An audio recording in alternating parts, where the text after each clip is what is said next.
within 2 days, the entire block had topless dancers up and down the street. So she really started something here, ladies and gentlemen. We're going to go in and celebrate with these folks. They have cake. There's cake and dancers. So we're going to head in there and see what happens.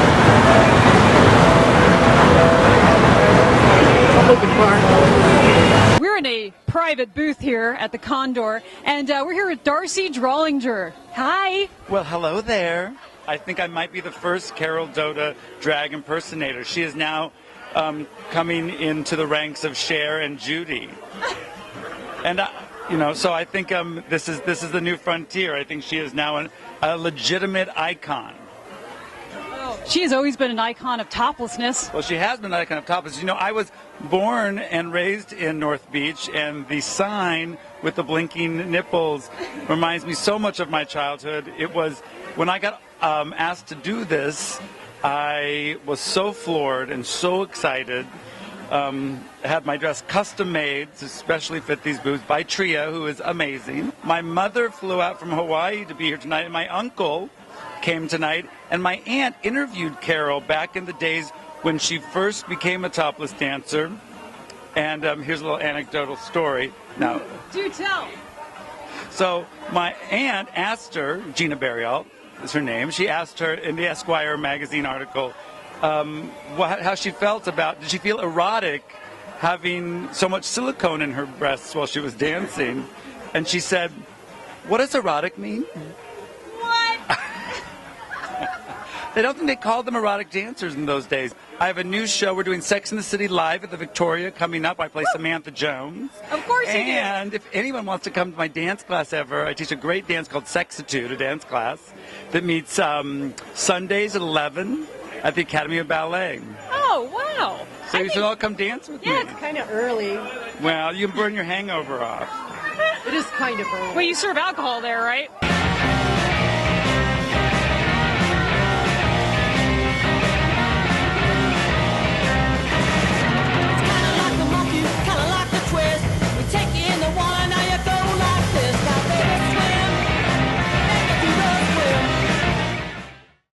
Fresh from the Condor stage, we're sitting here with Dixie D'Lish.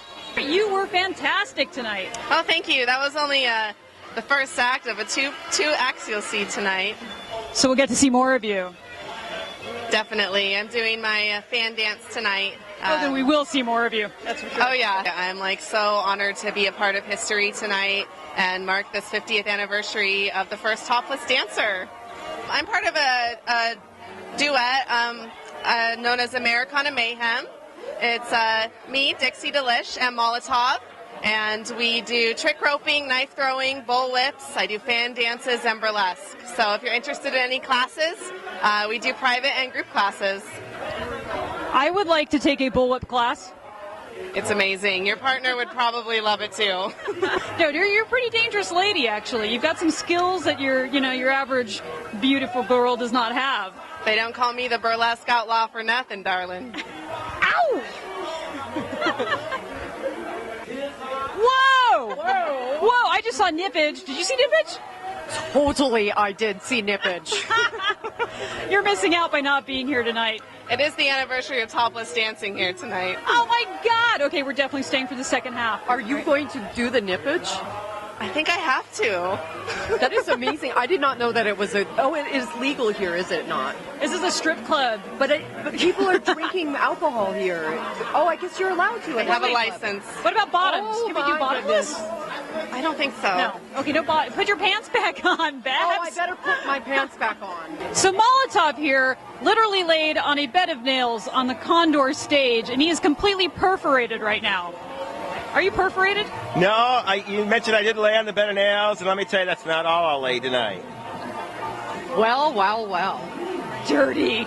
No, actually, I'm not perforated. There's an old saying in the outdoor amusement business, where there is no brain, there can be no pain. And I'm what they call a brainless, painless wonder, if you can believe that. Brainless? You sure you want to be telling this to the internet? Let me think about that for a second.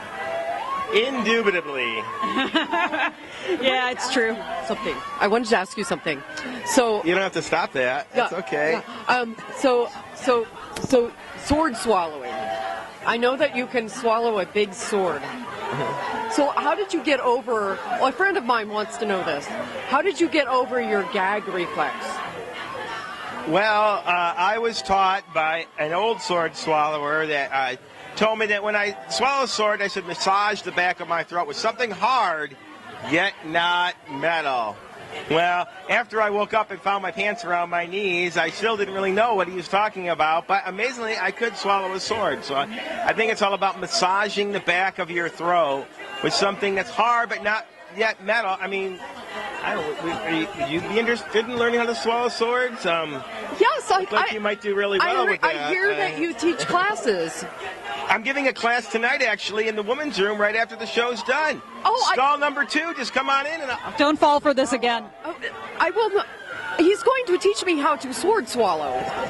Air quotes, sword swallow. I am going to learn. You do that, Babs. You know, all that talking about massaging the back of your throat and everything, I think it threw up a little bit in my brain. Well, I'm sorry. Sometimes that does happen, and, that's the worst when you swallow a sword and you have a little throw up when you swallow the sword. Sometimes that happens. That happens? It's terrible, yeah, and you get a little residue on the sword. The big badge of honor in the carnival was when you would swallow a sword and be able to, bring the sword up, and there would be a small amount of corn dog on the sword. And I'm not joking. I always thought that's bullshit. And I did it one time, and I did it, and I pulled it up, and then there it was, the corn and the dog on the sword. I was so happy. I ran out to the front of the show. My mentor that taught me the act, I'm like, CM.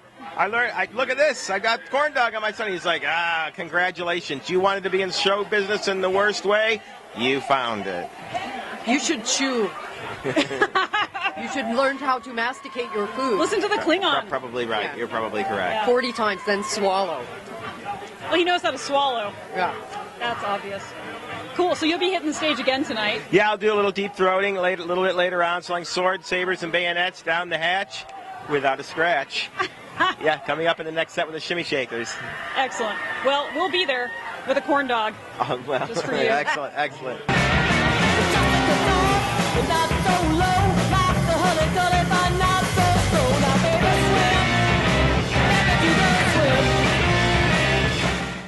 We said we were just going to do a quickie in the booth, and they were all over it. I just want to say that. So, Frankie, you're a native? My parents and grandparents are. Because of the rising costs of housing, my parents had to move away. Bullshit! It's bullshit! That's what's wrong with San Francisco right now. I agree. Outraged. But I came back, and I came back with a vengeance, yeah. Do you have any seedy stories about the Condor? Myself, many. The Condor, this is my first.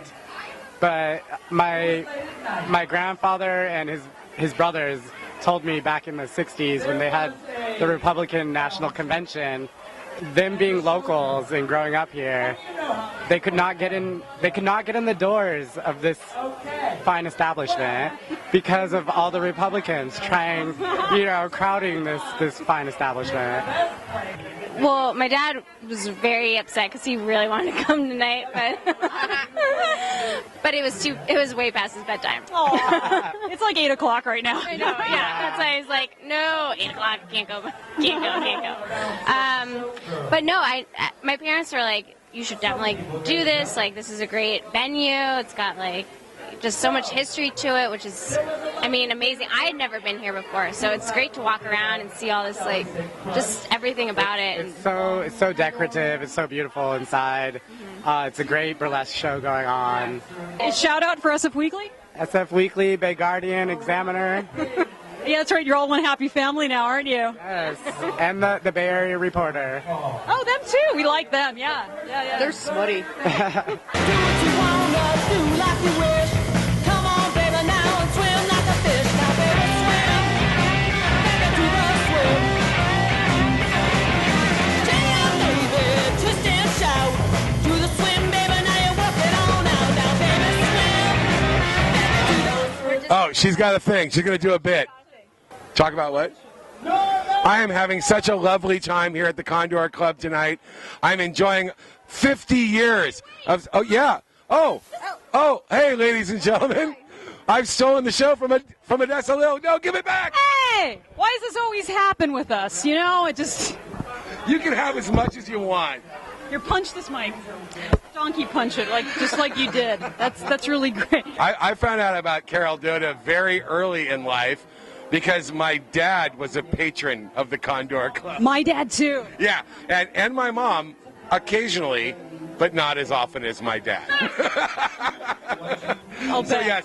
yes, growing up in San Francisco, I definitely experienced Carol Doda as a story my dad would tell at dinner. Okay. The first time I met Carol Doda actually was about 10 years ago. I was a bridesmaid for a wedding, and we were running around trying to find lingerie for the bride. And we went to the marina one time. They were like, oh, there's this lingerie shop, blah, blah, blah. We went to this little dinky corner, waited outside the door. I was like, why isn't it open yet? Next thing we knew, there was a older lady came walking up, big ratted blonde hair, started opening the door. I'm like, oh, okay.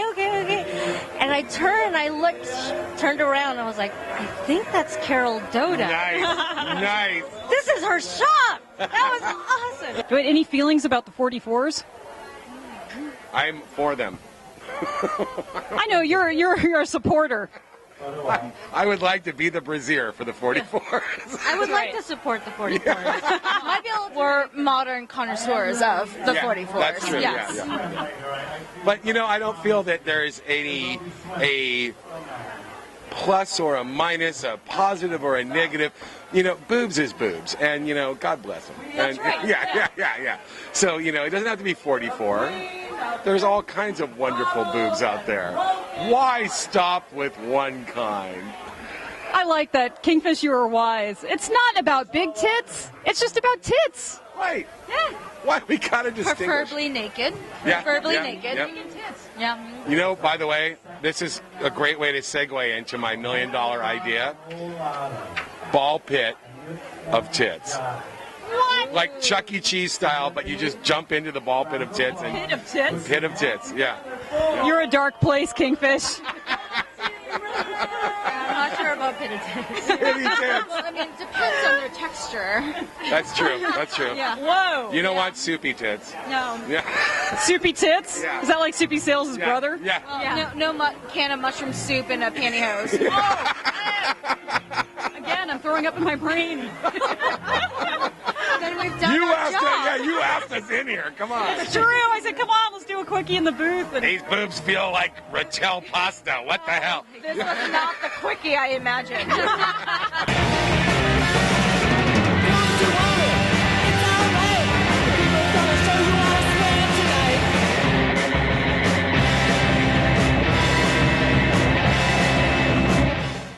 hey, look, I'm in a drunk chick sandwich. Still at the Condor, and I think the drinks are still free. Because check out these beautiful babes. They're so fucking drunk. All right, we've got IfNWhendy right over here. Hello. And Lulu Cachoo. Wow. Besides being your boob wrangler, I'm just... It's a real job. It is. It's fucking important. Jesus. Yeah. And with these ladies, it's a full-time job. Right? Am I right? Dude, busty girl problems. People don't fucking understand. I know, I don't, but I'd like to hear about them. So, you guys, tell me about how Carol influenced your lives. You know what's funny? My mom, being the interesting lady that she was, she was like, you have to watch Blazing Saddles when I was like 7. It was important to her. She told me about Carol Doda when I was a little kid. And she let me know. She's like, they had the piano that was rising. She was like the first topless dancer in San Francisco. She thought that was important. And that's why Donna rules. I don't know. And yeah, I guess for busty babes everywhere. Also, that we're never taken down by the man. I've got a thing. I actually have a vintage postcard from the 70s of Carol Doda that I got at an old job that sold ephemera and stamps and things. And so this was before I knew about burlesque. It was before I knew about anything. And I held on to this postcard because it was just amazing. It's the one where there's like 4 of her, and she's like sitting like that, and it said, everyone needs milk, even Carol Doda's. And I was like, what does it mean? And now I finally know. Wait, can you explain it to me? Was this pre-got milk? What?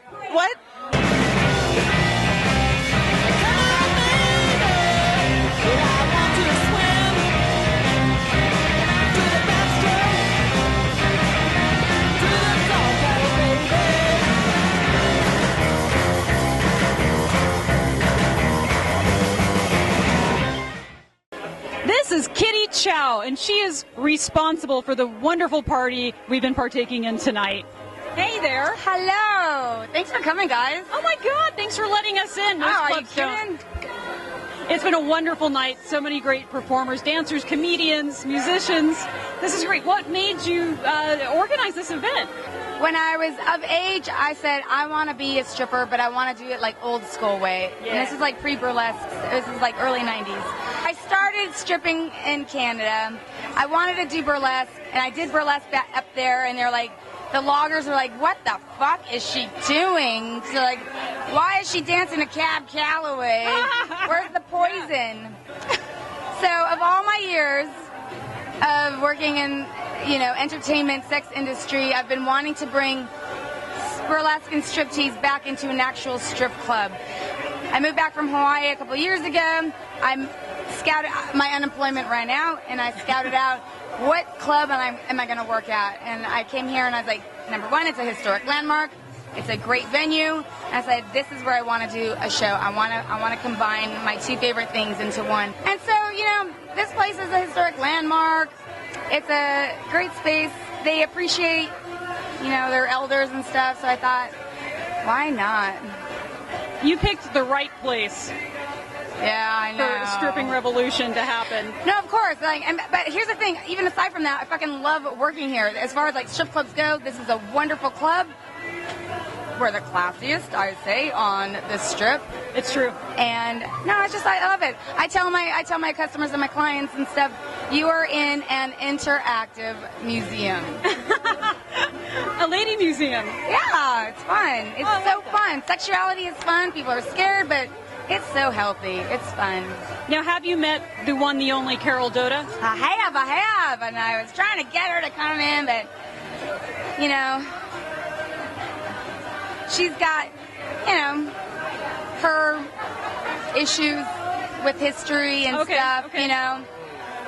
Yeah. Is she singing tonight? She sings in the She does. She sings at, where did I just see her at? Tupelo. She's at Tupelo now. And she just did the North Beach Festival a couple days ago. No, if it wasn't for her, we wouldn't be here right now. And so this is to commemorate her, this is for her. And I don't think she understands how appreciated she is in so many different communities and so many different age groups. And she's a very important lady in San Francisco history. This crowd will never forget her. Well, I think most of this crowd was here seeing her. Like my mechanic out there, Carlos. Your mechanic is here? My mechanic's here. And his dad used to own a club here in the 40s. And he told me, he's like, oh yeah, I remember seeing Carol. The stage was just streamers, and all of a sudden you just saw tits come through the streamers. Oh. And then her face come out. I think he was 17. So there's a plaque on the outside of the building here. It says the first topless dance and the first bottomless dance. Yes. And both Carol Doda. Yeah. No pants. No pants. So some people say, I believe in sexual freedom and all that, but a lot of people think that was kind of the turn of killing burlesque and all of that stuff. One lady I just went to B-Hop a couple weeks ago and met a few ladies that used to work here, and one lady was like, yeah, once they started making a fruit salad with their vagina, she's like, I'm out of here. So I know there must have been some times of transition where it was hard, but fruit salad and vagina. I want to know about this salad. Well, in Hawaii, I'm from Oahu, or I'm not from Oahu, I'm from Big Island, but on Oahu, there's this place called the Alley Cat, and I've seen a woman smoke a cigarette out of her vagina there. Yes, it's true, it really happens. She's 72. The youngest stripper there is 50. Usually they just smoke right out of their trachea. That could be a whole nother act. No, but I love it. If I ever got to take John Waters on a trip, that's the first place I'd ever take him. But come see where I live, and that would be the first place that I would take John Waters. Oh, titty punches too. A girl does titty punches. She can wear a cap on her boob and just pah! I was like, I want a titty punch. I want a titty punch. Well, we were talking about Carol Doda's 44s earlier. So she actually is one of the first people, or was the first person to get breast enhancements. And back then, holy Christ, they would use horse-size Syringes? syringes. Or penises? Oh, Christ. Oh, syringes, That's the- not penises. Okay. No. Syringes and, and just shoot straight silicone into her breast. And it was just like swimming around in there. But so, like, there's some drag queens in Honolulu that still do that. But yes, it was prior to like cased in silicone. It was just like, So what happened with them? she's still alive. I just... But it dissipates, right? I think it moves around. Yeah. You know, gravity also takes charge. But she's still around and kicking. She's a fucking live wire. You should go. She sings at Tupelo. She's around North Beach. She's got a shop. What's her shop? It's called It's like Carol Doda's something lingerie, French. No, it's the champagne. I'm champagne, so bad. champagne and kisses, or something? Champagne and cocaine? I love... Lace and champagne. No cocaine. Oh, champagne and cocaine. It's is the only name of- open on Tuesdays. You just gotta Google it. No, this is all to commemorate her. Like, I think she doesn't feel like she gets the credit that she deserves. Yeah. But I think, like, tonight I really want to make it clear that she is getting the credit that she deserves. You were doing a fine job here tonight. Thank you for throwing Other this than party. falling off the stage, but thank you. Wait, did you fall off the stage? Sorta. I caught it. Yeah. Actually, it was all part of the act. I'm just Oh, yeah, kidding. yeah, me too. It was an acrobatic thing that I've been practicing for a long time. Acrobat. Maybe if us youngins keep bugging her and making her realize that she really is a humongous, important part of history, maybe we'll break down her walls and she'll, like, succumb. Is that the correct word? She will succumb to our love. Succumb to our love. Scheming otter hands, everyone. Scheming otter hands. No, we love her, and she deserves that. You know, she's an old broad, and when we're all old broads, we want to have. Cranky. Yeah. I will be cranky. You're cranky now. Can you imagine when you're eating cat food? Oh wait, you already do. Yeah. And It is very delicious. Yeah, she's got some in her bag, so if you want to try some out, we're no, going to be... out. No Kitty Chow for Kitty Chow. No. Yeah. So, Kitty, where can people find more about you? Oh, I don't know. Come here to Condor. I work here. I work here at the Condor. You can go on my Facebook. Oh, Kitty Chow. I work here Sundays, usually during the week. I don't ever work Friday or Saturday nights. Come on, she's gorgeous. She's gorgeous. You can see this, but in person, breathtaking. Breathtaking. Thank you, girls, so goddamn much. Thank you. Really, really appreciate it. Oh, group hug. Yay. Mwah.